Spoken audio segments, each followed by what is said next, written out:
অন্তরা ডেকে বলল পৌলমীকে, দেখ দেখ ওই কারা যায় ওদিকে, সাতটা দিঘির পার, শুনশান শোন, কেউ যেন গান গায় গুনগুন গুন।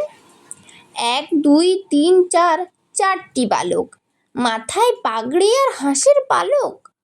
অন্তু রুবের আর ওই তো পুনুন, আরচি আবার আছে, কিন্তু বুবুন। দাদা ভাই ওই দিকে দেখো, বুবুন ধরেছে হাঁস, প্যাঁক প্যাঁক প্যাঁক।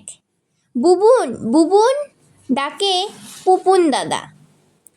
মঞ্চটা ঠিকঠাক হয়নি বাঁধা, এক্ষুনি হাঁস ছেড়ে ওই দিকে আয়, পাট সব ভুলে যাবি, তখন উপায়। উড়ে যায় হাঁস আর সাঁতারের জলে, টুপটাপ ডুব দেয় খুঁজতে অতলে।